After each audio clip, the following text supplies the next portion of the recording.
والصلاة والسلام على عباده الذين اصطفى فأعوذ بالله من شرور أنفسنا ومن سيئات أعمالنا من يهده الله فلا مضل له ومن يضلل فلا هادي له وأشهد أن لا إله إلا الله وحده لا شريك له وأشهد أن محمدا عبده ورسوله أما بعد فإن خير الحديث كتاب الله وخير الهدي هدي محمد صلى الله عليه وسلم وشر الأمور محدثاتها وكل محدثة بدعة وكل بدعة ضلالة وكل ضلالة في النار. أعوذ بالله السميع العليم من الشيطان الرجيم من حمده ونفخه ونفسه. بسم الله الرحمن الرحيم. اللهم صل على محمد وعلى آل محمد كما صليت على إبراهيم وعلى آل إبراهيم إنك حميد مجيد. اللهم بارك على محمد وعلى آل محمد كما باركت على إبراهيم وعلى آل إبراهيم إنك حميد مجيد. رب اشرح لي صدري ويسر لي أمري واحلل عقدة من لساني يفقهوا قولي رب زدني علما. محمد رسول الله والذين معه أشداء على الكفار رحماء بينهم تراهم ركعا سجدا يبتغون فضلا من الله ورضوانا سيماهم في وجوههم من أثر السجود ذلك مثلهم في التوراة ومثلهم في الإنجيل كزرع أخرج شطأه فآزره فاستغلظ فاستوى على سوقه يوجب الزراع ليغيظ بهم الكفار وعد الله الذين آمنوا وعملوا الصالحات منهم مغفرة وأجرا عظيما. اللہ رب العزت کے فضل و کرم سے سورہ فتح کی آیت نمبر 29 یعنی آخری آیت ہم پڑھ رہے ہیں، اور صحابہ اکرام رضوان اللہ علیہم اجمعین کی معرفت اور فضیلت کے حوالے سے چند بنیادی باتیں ہم سیکھ سمجھ رہے تھے. صحابہ اکرام کے باہمی اختلافات کو لے کر جو ہمارے ہاں غلط فہمیاں ہیں، اللہ رب العزت کی دی ہوئی توفیق سے ہم یہ جاننے کی کوشش کر رہے تھے کہ ان کی اصل حقیقت کیا ہے. جیسے کہ ہم نے پڑھا تھا کہ اہل اسلام کے خلاف ایک باغی گروہ اس نے مسلمان ریاستوں میں فتنہ برپا کیا. سیدنا عثمان رضی اللہ تعالیٰ عنہ اس فتنے کے نتیجے میں شہید ہو گئے. عثمان رضی اللہ تعالیٰ عنہ کی شہادت کے بعد مسلمان دو گروہوں میں تقسیم ہو گئے، اور یہ جیسے کہ ہم پہلے دن سے پڑھ رہے ہیں کہ صحابہ اکرام رضوان اللہ علیہم اجمعین کا باہمی اختلاف قرآن اور حدیث کی تشریح و تعبیر میں تو ہوتا ہے، ان کے اپنے ذاتی اغراض و مقاصد میں نہیں ہوتا. تو ہم پڑھ رہے تھے ان میں دو گروہ ہے. پہلا گروہ جو سیدنا علی بن ابی طالب رضی اللہ تعالیٰ عنہ کی بیعت کرنے کے بعد یہ موقف رکھتا تھا کہ جیسے ہی حالات سازگار ہوں گے ہم باغیوں، بلوائیوں، مفسدین کو ڈھونڈ کر ان کو کیفر کردار تک پہنچائیں گے. دوسرا گروہ وہ تھا جو یہ کہتا تھا کہ جب تک یہ باغی ہماری صفوں کے اندر موجود ہیں ہم امن و سکون والی زندگی بسر نہیں کر سکتے. جو آج سیدنا عثمان کے ساتھ ہوا ہے وہ کل ہمارے ساتھ بھی ہو سکتا ہے. اور امیر المومنین ہونے کی حیثیت اور فضیلت سے سیدنا عثمان رضی اللہ عنہ کا قصاص لینا مسلمانوں پر ویسے بھی لازمی ہے. تو لہذا یہ دو گروہ آپس میں اس اختلاف کا شکار ہی تھے کہ ان مفسدین نے سیدنا طلحہ، سیدنا زبیر، سیدنا علی کے درمیان اختلاف کروایا، اور معاملہ جب صلح کی طرف جانے لگا تو جمل کا سانحہ پیش آیا. سانحہ جمل کے حوالے سے ہم نے پچھلے درس تک پڑھا تھا. اس کے بعد چونکہ پہلے سے سیدنا علی رضی اللہ تعالیٰ عنہ وہ چاہتے تھے کہ بیعت کی تکمیل ہو، اور اس کے لیے سب سے پہلے جن لوگوں نے سختی کا مظاہرہ کیا تھا وہ اہل شام تھے، اور اہل شام کے گورنر اس وقت سیدنا معاویہ بن ابی سفیان رضی اللہ تعالی عنہما تھے. یہی وجہ ہے کہ سیدنا علی رضی اللہ تعالیٰ عنہ نے سب سے پہلا جو کوچ کیا تھا وہ شام کے لیے کیا، مگر رستے میں جب انہیں پتہ لگا کہ بصرہ میں ام المومنین عائشہ رضی اللہ تعالی عنہا کی یعنی کہ سرکردگی میں یہ کچھ حضرات اکٹھے ہوئے ہیں جو چاہتے ہیں کہ یا تو قاتلین سے قصاص لیا جائے، نہیں تو ہم خود انہیں ماریں گے. سیدنا علی رضی اللہ تعالیٰ عنہ وہ نہیں چاہتے تھے کہ امن عامہ کو نقصان پہنچے. آپ نے انہیں وہیں جمل میں روکنے کے لیے یعنی کہ روکنے کی آپ نے کوشش کی جس میں وہ جمل کا سانحہ پیش آیا تھا. ہم نے اس کے بارے میں پچھلے درس میں پڑھا تھا، اور ساتھ ہی ہم نے یہ پڑھا تھا کہ معاویہ رضی اللہ تعالی عنہ ان کا موقف یعنی قاتلین عثمان اور خلافت علی کو لے کر کیا تھا. ہم نے پہلے بھی پڑھا کہ انہوں نے اہل شام کے جتنے بڑے بڑے رؤساء تھے، سردار تھے، کمانڈر تھے، انہیں جمع کیا، ان سے مشورہ لیا. سب نے کہا کہ ہم قصاص عثمان کا معاملہ جب تک نہیں ہو جاتا اس وقت تک ہم بیعت کے لیے تیار نہیں ہیں. میں نے جب بھی آپ بھائیوں کے سامنے بات عرض کی تھی کہ اس سے صاف پتہ لگتا ہے کہ یہ موقف سیدنا معاویہ رضی اللہ تعالیٰ عنہ کا پہلے سے نہیں تھا.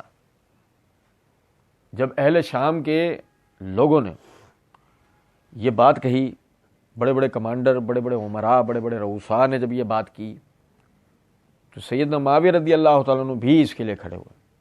یہ بالکل ایسے ہے کہ جب سیدہ عائشہ کو یہ بات بتائی گئی کہ مدینہ بغیر امیر کے رہا، ہم نے پڑھا تھا، تو سیدہ عائشہ اس کے لیے تیار ہوئیں.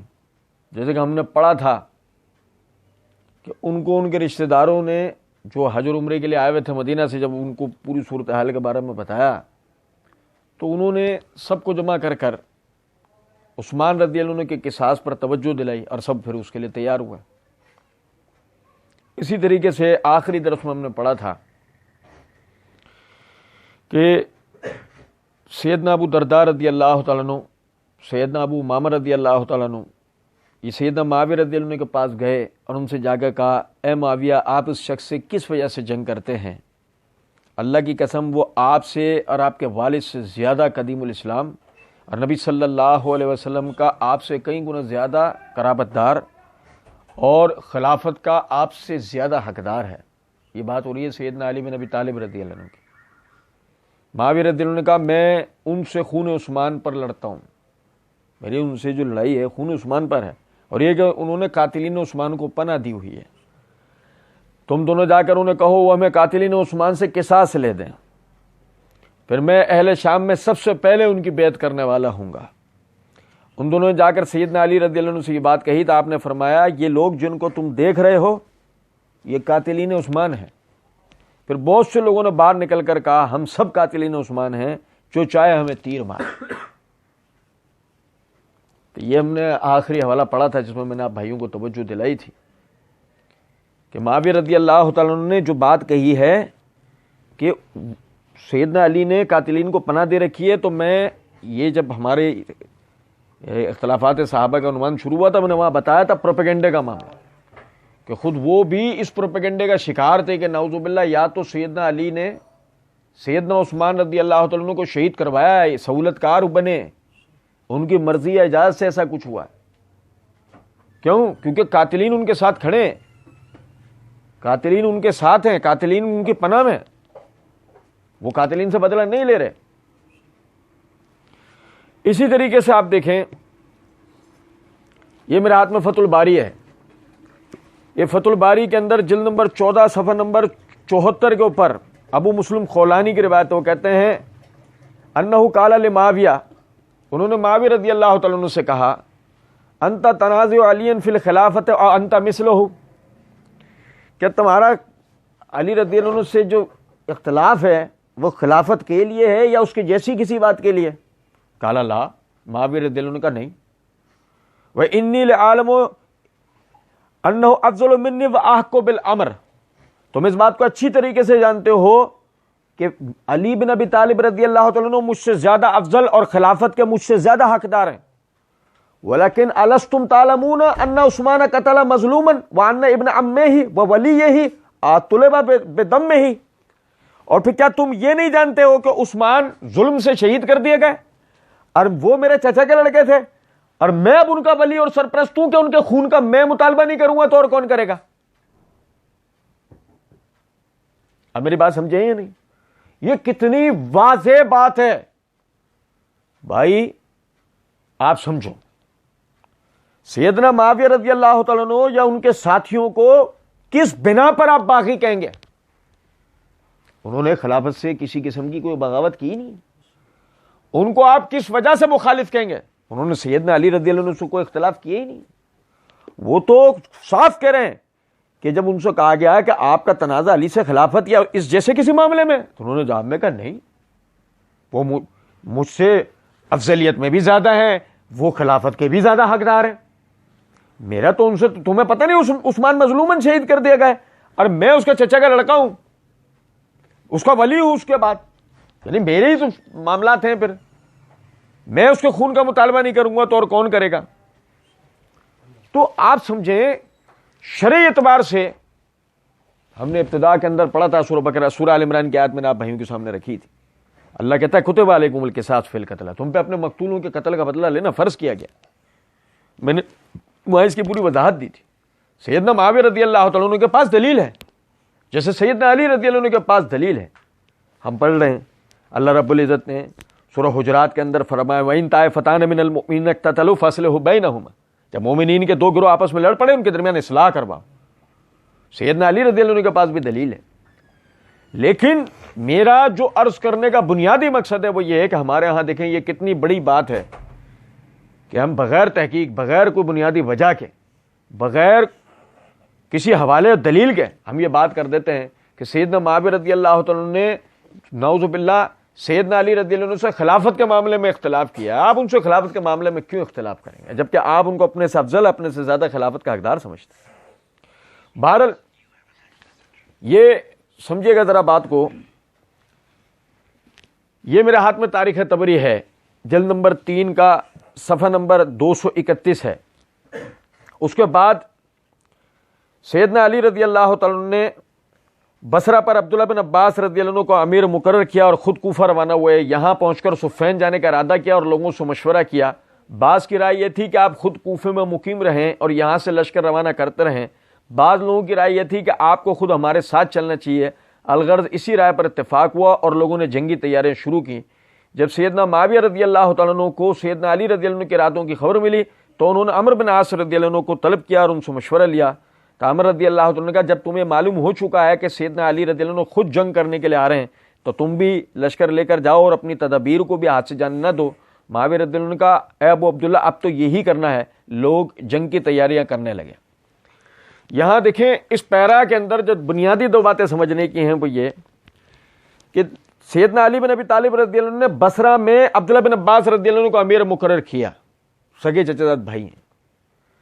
میں پہلے بھی توجہ دلاتا آ رہا ہوں کہ اگر اپنے رشتہ داروں کو مناصب دینا غلط بات ہے کہ اس کا الزام سیدنا عثمان پہ لگتا ہے کہ انہوں نے غلط کیا, تو یہی سیدنا علی شروع سے کر رہے ہیں. میں آپ لوگوں کو حوالے دیتا جا رہا ہوں. پھر اسی طریقے سے آپ دیکھیں کہ انہوں نے جنگ کی تیاریاں شروع کری اہل شام کے لیے.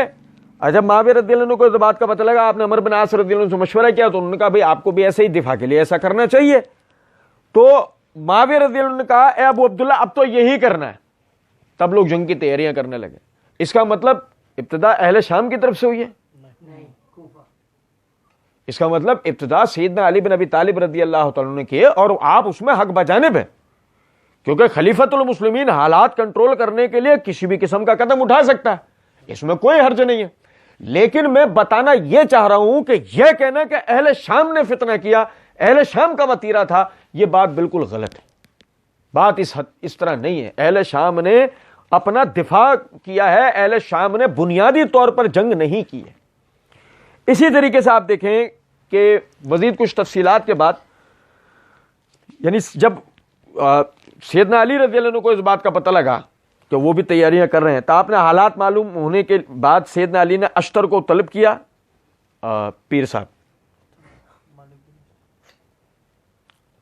محمد علی مرزا کے پیر صاحب کی بات ہو رہی ہے، اور اس سے بیان کیا کہ میرے پاس زیاد اور شریح نے یہ پیغام بھیجا ہے کہ ہمارے مقابلے کے لیے ابو الاعور السلمی شامیوں کا دستہ لے کر آئے ہیں، اور مجھے قاصد نے یہ بھی اطلاع دی ہے کہ دونوں لشکر آمنے سامنے کھڑے ہیں، تو فوراً جا اور اپنے ساتھیوں کو بچا. وہاں پہنچنے کے بعد مقدمے کا امیر تو ہوگا، یعنی آگے کی طرف سے امیر تو ہوگا، لیکن جب تیرا دشمن سے آمنا سامنا ہو تو اپنی جانب سے جنگ نہ چھیڑنا، انہیں پہلے اطاعت کی دعوت دینا اور ان کے طرز عمل کو دیکھ کر جنگ نہ شروع کر دینا، بلکہ بار بار انہیں اطاعت کی دعوت دینا.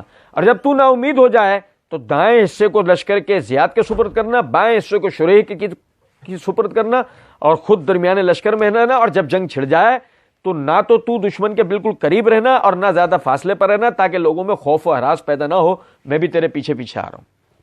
اب آپ سیدنا علی رضی اللہ عنہ کی اس حربی تدبیر کو اگر آپ دیکھیں تو واضح طور پر نظر آتا ہے کہ سیدنا علی بذات خود آخری وقت تک بھی خود بھی لڑائی نہیں چاہتے. آپ نہیں چاہتے. سیدنا علی نے اشتر کو بھیجا اور اس کو یہ سمجھا کے بھیجا کہ کچھ بھی کیوں نہ ہو جائے آگے سے تجھے لڑنا نہیں ہے، کسی قسم کے افراتفری کا ماحول نہیں ہونے دینا، کوشش کرنا نہ زیادہ قریب جانا نہ زیادہ دور رہنا. زیادہ قریب نہ جانے کا مطلب لڑائی کا معاملہ نہ بن جائے، زیادہ دور رہنے کا نہ مطلب کہ جو مفسدین ہیں ان کو کسی قسم کا موقع نہ مل جائے. سیدنا علی اچھی طریقے سے جانتے تھے کہ مفسدین میں خود یہ بھی شامل ہے، جیسے کہ ہم پہلے ایک حوالہ پڑھ چکے ہیں. لیکن میرا بتانے کا مقصد ہے کہ آپ آخری وقت تک دیکھیں کہ سیدنا علی بن ابی طالب رضی اللہ تعالیٰ عنہ بھی نہیں چاہتے کہ کسی بھی قسم کے خون خرابے والا معاملہ ہو. اب اگر خون خرابے والا معاملہ ہوتا ہے، چلو میں ایک اور چیز کی طرف توجہ دلا دوں کہ آپ یہ کہتے ہیں کہ جب تیرا دشمن سے آمنا سامنا ہو تو اپنی طرف سے جنگ نہ چھیڑنا، انہیں پہلے اطاعت کی دعوت دینا، ان کے طرز عمل کو دیکھ کر جنگ نہ شروع کر دینا، بلکہ بار بار انہیں اطاعت کی دعوت دینا.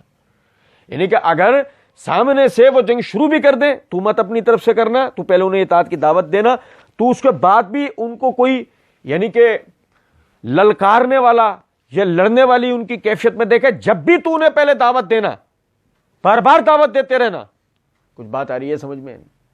اللہ کی قسم، خوارج کے خلاف سیدنا علی رضی اللہ تعالیٰ عنہ نے جو فیصلہ کیا کہ انہیں ایک بار دعوت دو، اس کے بعد ان سے لڑو، اور سیدنا علی رضی اللہ عنہ نے بذات خود لڑنے گئے اور خود لڑے اور مارا انہیں، جس سے یہ بات بالکل واضح ہے. خوارج، آپ کو پتہ ہے خوارج کے لیے عربی کا جو مترادف لفظ ہے، خارجیوں کے لیے عربی کا جو مترادف لفظ ہے وہ باغی ہے.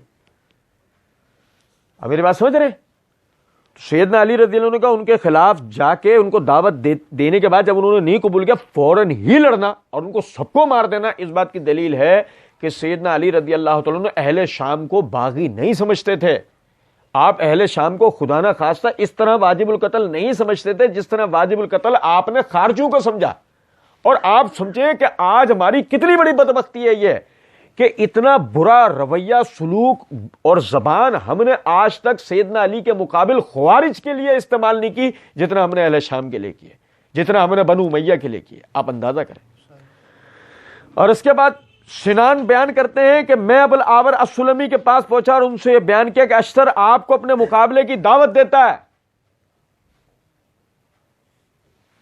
ابو الاعور کافی دیر تک خاموش رہے، پھر فرمایا کہ اشتر کی بے عقلی اور شیطانیت کی انتہا یہ ہے کہ اول تو اس نے سیدنا عثمان بن عفان کے عاملوں کے خلاف الزامات لگائے، ان کی برائیاں کی تاکہ ان سے حکومت چھینی جا سکے، پھر خود سیدنا عثمان رضی اللہ عنہ کے خلاف بغاوت کی اور انہیں ان کے مکان اور مرکز میں محصور کر لیا، حتیٰ کہ دوسروں کے ساتھ مل کر انہیں شہید بھی کر دیا. اس طرح ان کا خون اپنے سر لیا.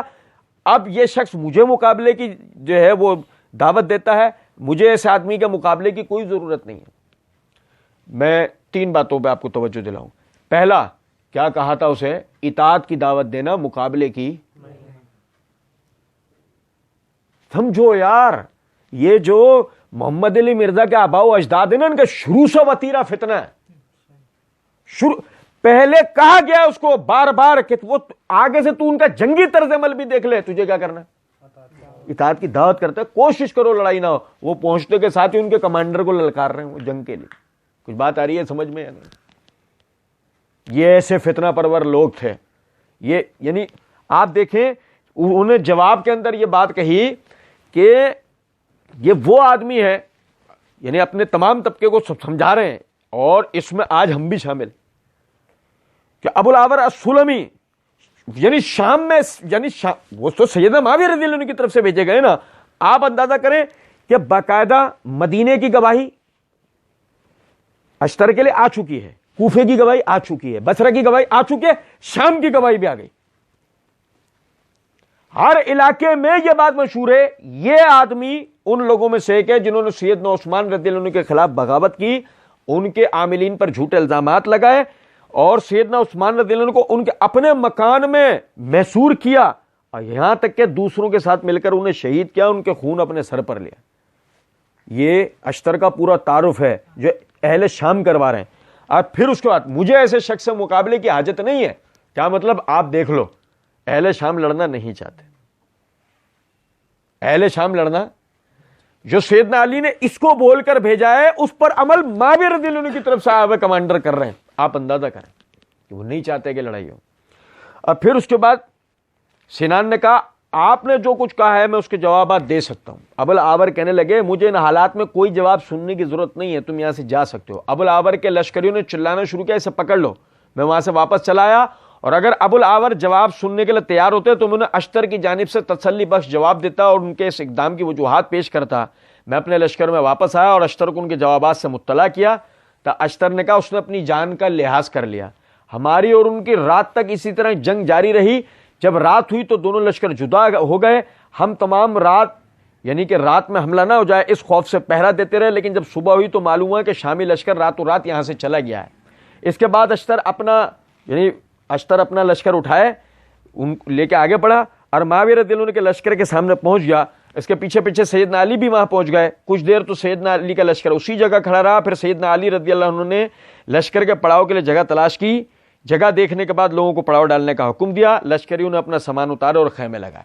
اب یہاں بھی آپ دیکھیں کہ باقاعدہ ان کے درمیان میں ایک وقت میں لڑائی کا سلسلہ رہا، اہل شام ہی اسے چھوڑ کے چلے گئے. اس لڑائی کو اہل شام ہی چھوڑ کر آگے بڑھے، مگر اس کے باوجود بھی اشتر وہ کیا کرتا ہے، وہ اس کو لے کر آگے چلتا ہے، اپنے لشکر کو لے کے آگے چلتا ہے کہ نہیں یہ کسی بھی طرح معاملہ رک نہ جائے.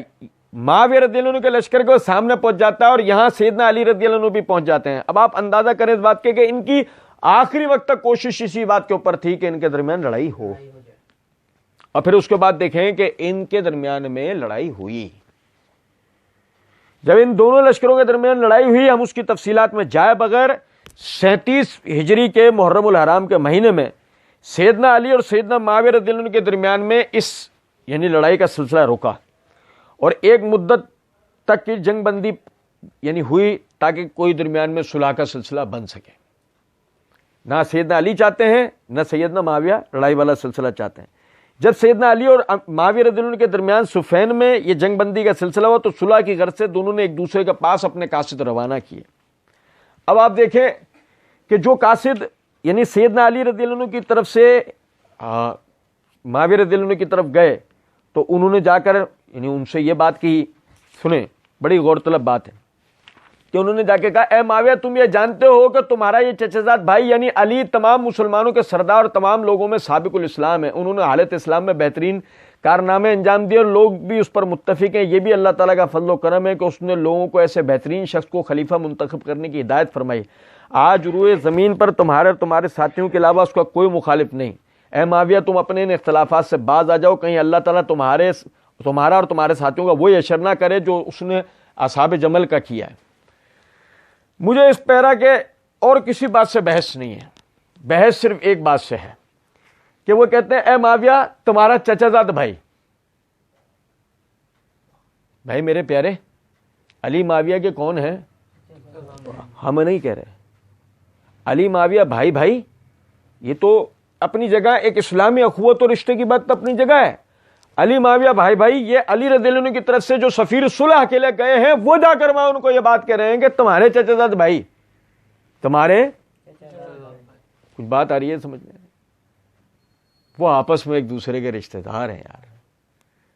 ہمارا تو مسئلہ یہ ہے ہم بکواس کرنے پر آتے ہیں نا، ہم سمجھیں، ہم ایک نقطے کو سمجھیں.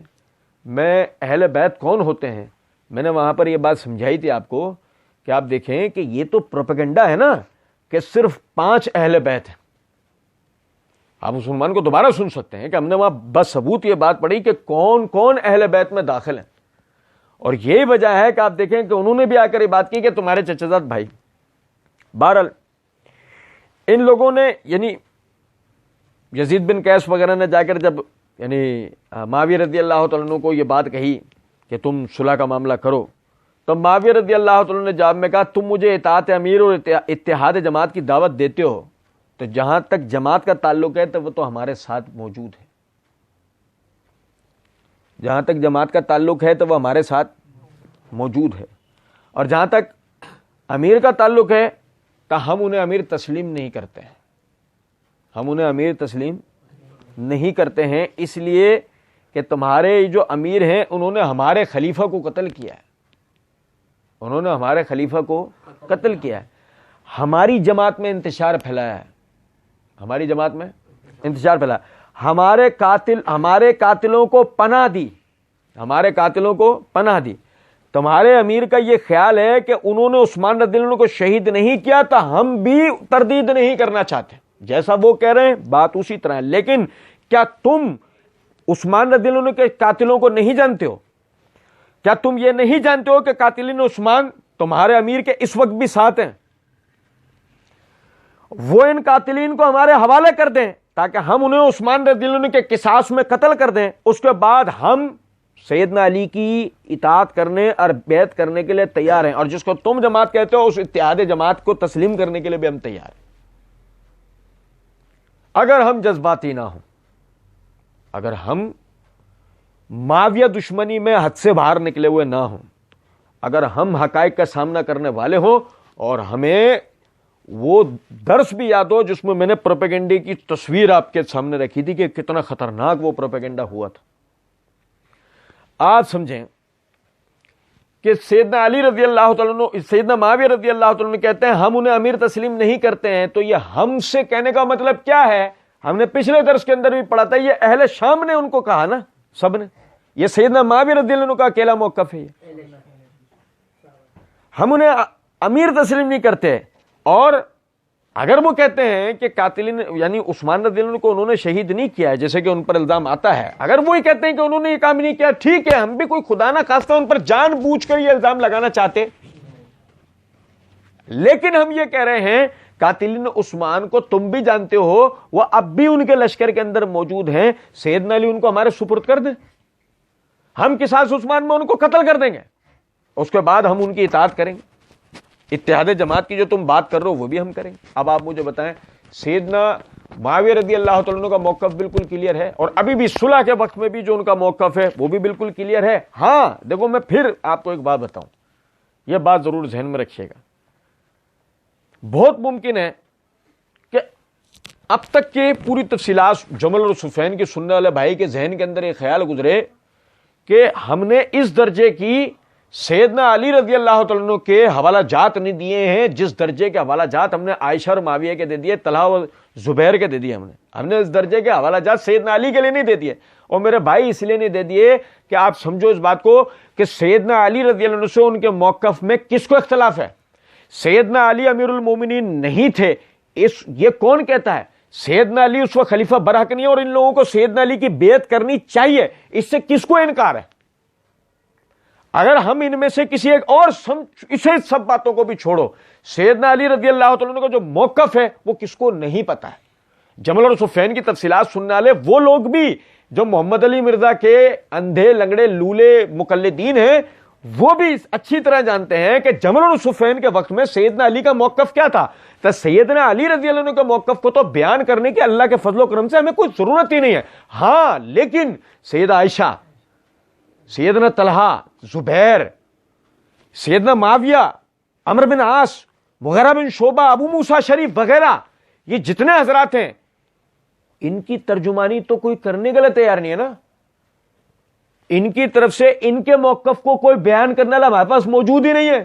ہمارا تو سیدھا سا وتیرہ ہے دلائل سے جان چھڑانے کے لیے. ہاں سیدنا علی حق پر تھے، وہ ان سے اجتہادی غلطی ہوئی ہے، ہم نے تو سیدھا یہ کہہ کر جان چھڑا لینی ہوتی ہے.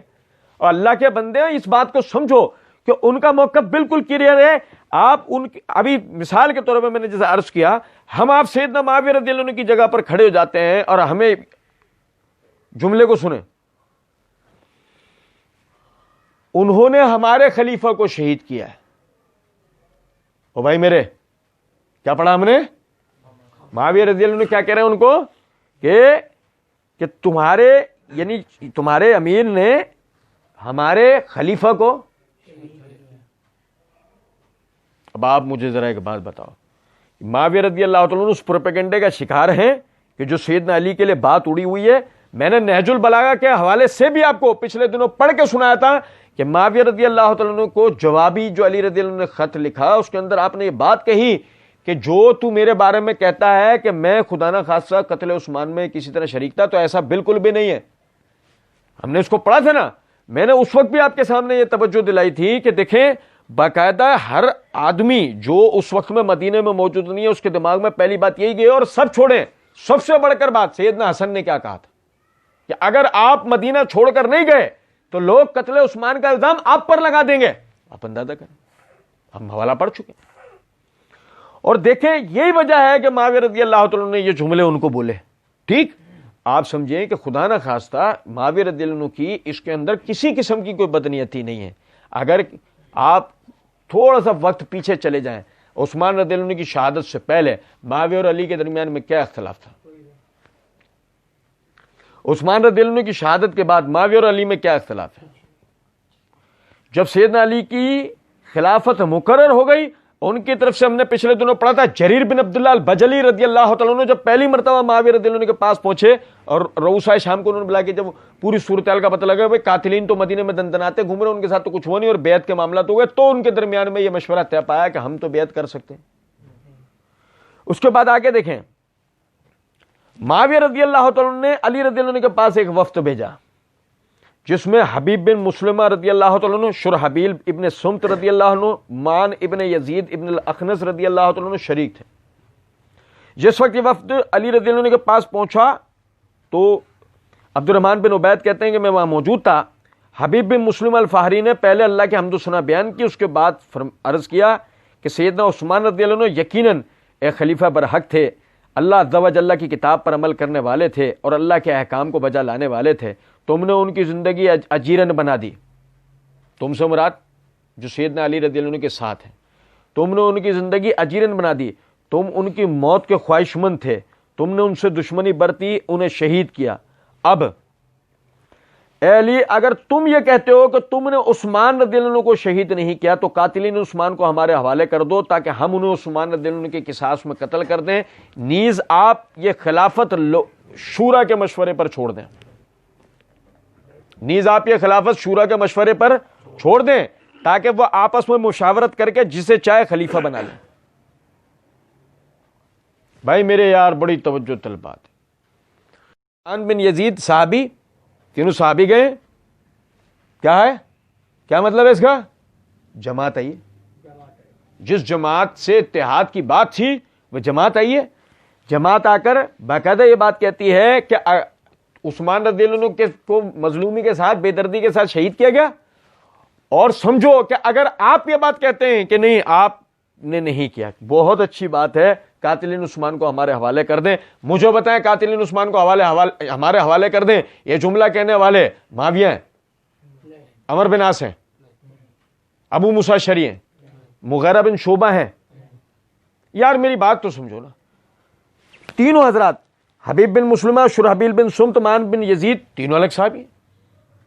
وہ بھی یہی کہہ رہے ہیں قاتلین عثمان کو ہمارے, آپ انہیں نہیں مارنا چاہتے جس وجہ سے بھی, ٹھیک ہے آپ انہیں ہمارے حوالے کر دیں. دیکھو یہ بات اپنی جگہ ہے کہ امیر المومنین جو بولیں گے وہ ہوگا. سیدنا علی خلیفہ ہیں, خلیفہ ہونے کے حیثیت سے جو وہ احکامات جاری کریں گے فیصلہ اسی کے اوپر ہونا ہے. لیکن آپ سمجھیں معاویہ رضی اللہ عنہ نے تو اس پہ ایک جملہ اضافی بول دیا نا, ہم انہیں امیر تسلیم نہیں کرتے. اور وجہ اس میں آ گئی ہے, وجہ اس وقت کے جملوں میں آ گئی ہے کہ آپ انہیں ہمارے حوالے کر دیں, ہم انہیں شہید کر دیں گے. آپ یہ خلافت شورا کے اوپر چھوڑ دیجئے, وہ آپس میں مشورہ کر کے جسے چاہیں گے خلیفہ بنا لیں گے. آپ میری بات کو سمجھیں, آپ میری بات کو سمجھیں. ہم ایک مرتبہ نہیں کئی مرتبہ اس بات کو پڑھ چکے ہیں. سیدنا عثمان بن عفان رضی اللہ تعالیٰ عنہ کی شہادت کے بعد اس امت کی نگہبانی، اس امت کی حکمرانی، اس امت کی ترجمانی سیدنا علی بن ابی طالب رضی اللہ تعالیٰ عنہ سے بہتر کوئی کرنے والا تھا ہی نہیں. اور یہ ہم نہیں کہتے، یہ دیکھو نا، ابھی ہم نے پڑھا کہ معاویہ رضی اللہ تعالیٰ عنہ تک نے یہ بات کی ہے کہ میرا ان سے کوئی خلافت یا اس جیسی کسی چیز کے بارے میں اختلاف نہیں ہے، وہ فضیلت میں مجھ سے زیادہ ہیں، وہ اس خلافت کے مجھ سے زیادہ حقدار ہیں، میرا تنازع تو ان سے خون عثمان کے بارے میں. اس کا مطلب کسی کو بھی ان کے خلیفہ ہونے میں بحث نہیں ہے، اختلاف نہیں ہے. شورا بیٹھے گی، کس کے ہاتھ پہ بیعت کرے گی؟ قاتلین عثمان قتل کر دیے گئے، سنت کے مطابق شورا بیٹھے گی، مشاورت سے خلیفہ منتخب ہوگا، اس سے سب بیعت کر لیں گے. مجھے بتاؤ یہ عین اسلامی طریقہ ہے یا نہیں؟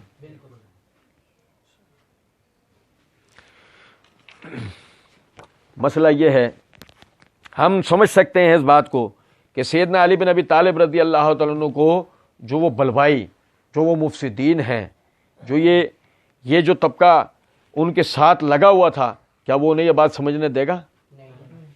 سیدنا نعوذ باللہ، کوئی خدا نہ خواستہ سیدنا علی ناسمجھ نہیں تھے. میرا بتانے کا مقصد یہ، وہ حالات ایسے پیدا کر دیے جائیں گے کہ جس میں سیدنا علی خلافت کو شورا پر چھوڑ ہی نہیں سکتے، جس کی مثال ہمارے سامنے بالکل واضح ہے. جمل میں کیا ہوا؟ ایک رات پہلے تک وہ کیا سوچ کر سوئے تھے کہ صبح ہمارے درمیان صلح ہو جائے گی. صبح کیا ہوا تھا؟ اور پھر دیکھیں محرم کے ختم ہونے تک دونوں میں جنگ بندی رہی. جب محرم ختم ہو گیا تو سیدنا علی رضی اللہ تعالیٰ نے مرثد بن حارث حشبی کو حکم دیا کہ شامیوں کو جنگ کا پیغام پہنچا دو. مرثد نے غروب آفتاب کے قریب شامیوں کو آواز دے کر کہا کہ امیر المومنین تم سے فرماتے ہیں کہ میں برابر کوشش کرتا رہا کہ تم حق کو قبول کر لو اور ان کے سامنے جھک جاؤ. میں نے تمہارے سامنے اللہ کی کتاب پیش کی اور تم اس کے حکم کو قبول کرنے کی دعوت دی، لیکن تم اپنی سرکشی سے باز نہ آئے اور نہ تم نے حق کو قبول کیا. میں نے تمہارے ساتھ برابر کا معاملہ کیا اور اللہ تعالیٰ خیانت کرنے والوں کو پسند نہیں کرتا. شامی اعلان سن کر اپنے اپنے سرداروں کو اطلاع دینے کے لیے دوڑے. سیدنا معاویہ رضی اللہ عنہ سیدنا عمرو بن عاص لوگوں کے ساتھ باہر آئے، فوج کو دستوں پر تقسیم کر کے انہیں مورچوں پر بٹھایا. لوگوں نے آگ روشن کی. دوسری جانب سیدنا علی تمام رات جاگتے رہے، انہوں نے بھی دستے تقسیم کیے اور لوگوں کو مورچوں پر بٹھایا. پوری رات گشت کر کے لوگوں کو جنگ پر آمادہ کرتے رہے. میں اس حوالے کو پڑھنے کا مقصد میرا یہ ہے کہ دیکھیں صلح کی طرف جانے والا جو معاملہ تھا وہ دوبارہ سے ایک مرتبہ پھر جنگ کی طرف گیا. اور اس وقت بھی سب سے پہلے حکم دینے والے کون تھے؟ سیدنا علی بن ابی طالب رضی اللہ تعالیٰ عنہ نے ہی جو ہے سب سے پہلے حکم دیا ہے. کیونکہ بات بالکل سیدھی سی ہے، پھر میں ایک دفعہ یاد دلا دیتا ہوں آپ کو، وہ امیر المومنین ہیں. امیر المومنین ہونے کی حیثیت سے آپ سمجھیں کہ ان کو آ کر کوئی آدمی شرائط تھوڑی دے گا یار. آپ میری بات سمجھیں نہیں، ہم آپ کی بات تسلیم کریں گے ان شرائط پہ ان شرائط پہ ان پر. کیونکہ دیکھیں اگر خدا نہ خواستہ سمجھیں کہ سیدنا علی بن ابی طالب رضی اللہ تعالیٰ عنہ بھی اس طریقے سے شرائط ماننے والی کیفیت میں آ جائیں تو پھر اس کے بعد کیا ہوگا؟ اس کے بعد وہ ہوگا جو بعد میں ہوا ہے. اس کے بعد سلسلہ وہ ہوگا جو بعد میں ہوا ہے کہ جو خلافت کا معاملہ ہے، جو یعنی خلافت کا معاملہ ہے وہ ڈاما ڈول ہوا اور لوگوں کو، رونے والوں کو، بلکھنے والوں کو، سسکیاں لینے والوں کو کہنے کا موقع ملا کہ ملوکیت نے خلافت کی جگہ لے لی. بھائی میرے پیارے کچھ بات سمجھیں یا نہیں؟ بہرحال اس لڑائی کو یعنی نبٹانے کے لیے کہ جب وہ سلسلہ بہت زیادہ چلا تو عمرو بن عاص رضی اللہ تعالیٰ نے دیکھا کہ عراقی وہ اس جنگ کے معاملے میں غالب آتے جا رہے ہیں اور انہیں بہت بڑے پیمانے پر مسلمانوں کی ہلاکت کا خوف ہوا. تو انہوں نے معاویہ رضی اللہ تعالیٰ سے کہا میں آپ کے سامنے ایک رائے پیش کرتا ہوں جس سے ہم میں تو اتحاد بڑھ جائے گا اور دشمنوں میں انتشار پیدا ہو جائے گا. معاویہ رضی اللہ نے کہا ہاں بیان کرو. عمرو بن عاص رضی اللہ نے کہا وہ تدبیر یہ ہے کہ ہم قرآن اٹھا لیں اور یہ کہیں کہ قرآن جو فیصلہ کرے وہ فیصلہ ہمیں اور تمہیں منظور ہونا چاہیے. اگر مخالفین میں سے چند لوگوں نے بھی اسے قبول کرنے سے انکار کیا تو آپ دیکھیں گے کہ ان میں ایک ایسا گروہ پیدا ہو جائے گا جو اس فیصلے کو قبول کرے گا. اس طرح ان میں تفرقہ پیدا ہو جائے گا. اگر سب نے یہ کہا کہ ہمیں یہ فیصلہ متفقہ طور پر منظور ہے تو ایک مدت تک یہ جنگ ہمارے سروں پر سے دور ہو جائے گی. اس بات پر شامیوں نے قرآن نیزوں پر اٹھا لی اور بولے ہمارے اور تمہارے درمیان یہ کتاب فیصلہ کرنے والی ہے. شامیوں کا فیصلہ سب اہل شام پر واقع ہوگا اور عراقیوں کا فیصلہ تمام اہل عراق پر نافذ ہوگا. عراقیوں نے جب یہ دیکھا تو قرآن اٹھا لیے گئے ہیں تب بولے کہ ہم اللہ عز و جل کی کتاب کو قبول کرتے اور اس کی جانب رجوع کرتے ہیں. اب یہاں سمجھے بات کو، یہ مرزا جی اور مرزا جی کے قبیل کے جتنے بھی لوگ ہیں نا وہ فوراً جو نا یعنی عمرو بن عاص رضی اللہ عنہ کے لیے کہتے ہیں کہ اس نے سازش کی، اس نے چال بازی کی، اس نے قرآن نیزوں پر اٹھوا لیے کہ کسی طرح لوگ سیدنا علی کا ساتھ چھوڑ دیں، اسی سے خارجیوں کا گروہ پیدا ہوا۔ آپ میری بات سمجھیں، اگر قرآن نیزے پر اٹھانا کوئی بدعت یا کسی قسم کی کوئی سازش تھی تو سب سے پہلے قرآن کس نے بلند کیا تھا؟ جمل میں۔ اگر خدا نہ خواستہ یہ قرآن بلند کر کے قرآن کو اپنے درمیان فیصلہ کرنے والا بنانا یہ خدا نہ خواستہ غلط ہے، تو یہ کام بھی سب سے پہلے سیدنا علی بن ابی طالب رضی اللہ عنہ نے ہی کیا ہے۔ یار ہم پچھلے دنوں پڑھ چکے ہیں، حوالہ آپ بھائیوں کے سامنے رکھ چکا ہوں، تو آپ سمجھیں کہ خدا نہ خواستہ اس میں کوئی غلطی نہیں ہے۔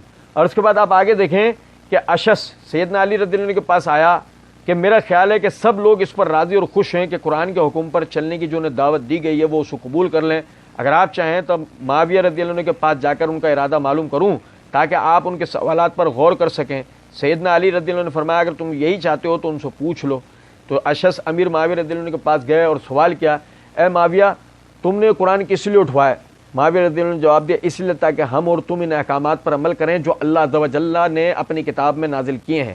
تم میں سے ایک ایسا شخص فیصلے کے لیے متعین کر دو جس پر ہم راضی ہوں، اور ہم بھی اپنے میں سے ایک شخص کو متعین کر دیتے ہیں، اور ہماری جانب سے ان دونوں پر لازم ہوگا جو کچھ اللہ کی کتاب میں لکھا پائیں گے اس پر عمل پیرا ہوں گے اور اس سے کسی بھی قسم کا تجاوز نہ کریں گے، اور جس عمر پر یہ دونوں متفق ہو جائیں ہم اس کی پیروی کریں گے۔ اشعث بن قیس نے جواب دیا یہ حق بات ہے۔ اس کے بعد اشعث سیدنا علی رضی اللہ عنہ کے پاس لوٹ کر آئے اور جو کچھ معاویہ رضی اللہ عنہ نے کہا تھا اس سے انہوں نے مطلع کیا۔ علی رضی اللہ عنہ کے ساتھیوں نے جواب دیا ہم نے یہ بات قبول کی اور ہم اس پر راضی ہیں۔ معاملہ صلح کی طرف گیا، معاملہ یہ صلح کی طرف گیا، اور جب یہ معاملہ صلح کی طرف گیا تو آپ سمجھیں کہ ان کے درمیان میں یہ جو معاہدہ طے ہوا، جو صلح کا معاملہ بنا، تو اس کے لیے آگے کچھ تفصیلات کے بعد لکھا ہے کہ معاہدے کی تحریر یہ وہ معاہدہ ہے جو علی بن ابی طالب اور معاویہ بن ابی سفیان رضی اللہ تعالیٰ عنہما نے باہم کیا۔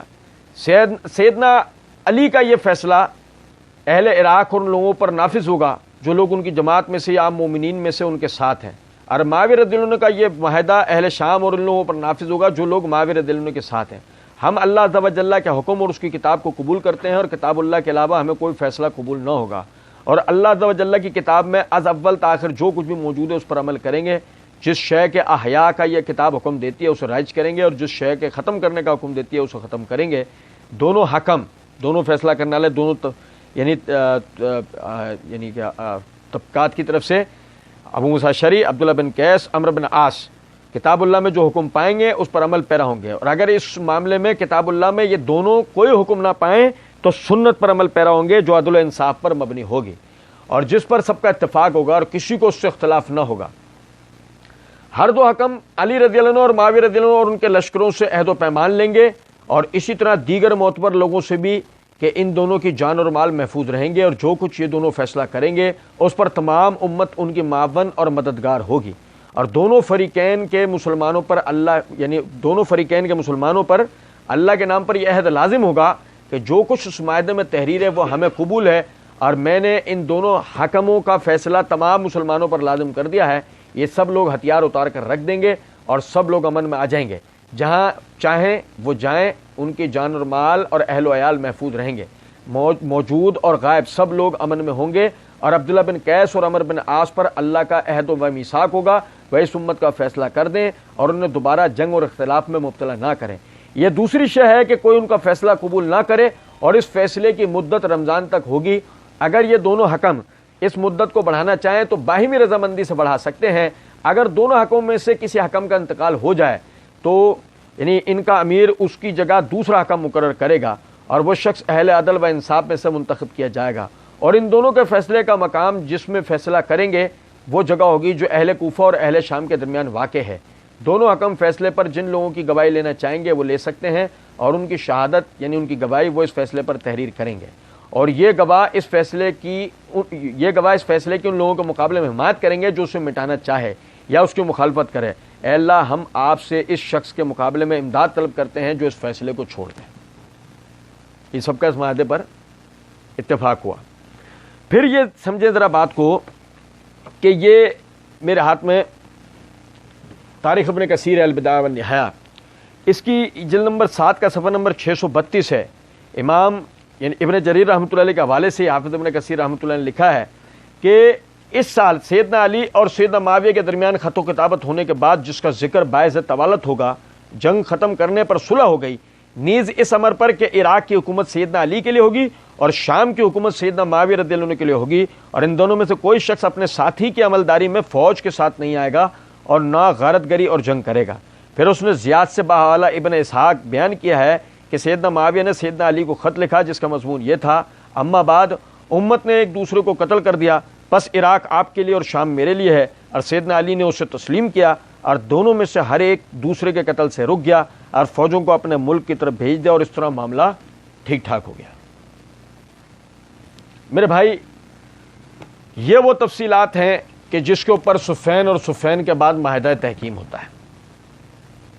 میں اس کی یعنی ہم نے جیسے شروع میں بھی یہ بات میں نے آپ بھائیوں کے سامنے عرض کی تھی کہ ہم نے اس کے ان محرکات سے بحث ہے کہ جس کا عموماً ذکر نہیں کیا جاتا، اگر اس کا ذکر ہو جائے تو سارا معاملہ ہمارے سامنے بالکل واضح ہو جاتا ہے. آپ میری بات سمجھیں. یہ اللہ رب العزت نے سورہ حجرات کی آیت نمبر 9 کے اندر فرمایا: وَإِن طَائِفَتَانِ مِنَ الْمُؤْمِنِينَ اقْتَتَلُوا فَأَصْلِحُوا بَيْنَهُمَا، کہ جب مومنین کے دو گروہ آپس میں لڑ پڑے ان کے درمیان صلح کراؤ. وَإِن بَغَتْ إِحْدَاهُمَا عَلَى الْأُخْرَى فَقَاتِلُوا الَّتِي تَبْغِي حَتَّى تَفِيَّ إِلَىٰ أَمْرِ اللَّهِ، پھر جو بھی زیادتی کرے دونوں میں سے ایک دوسرے پر، یعنی جو زیادتی کرے، فَقَاتِلُوا الَّتِي تَبْغِي، جس نے بغاوت کی اس سے لڑو، حَتَّى تَفِيَّ إِلَىٰ أَمْرِ اللَّهِ، یہاں تک کہ وہ اللہ کے حکم کی طرف ہے. میں بتانا یہ چاہ رہا ہوں، اگر سیدنا معاویہ رضی اللہ تعالیٰ عنہ اور ان کے ساتھی باغی ہوتے، سیدنا علی ان سے صلح کر کے قرآن کی نافرمانی نہیں کر سکتے تھے.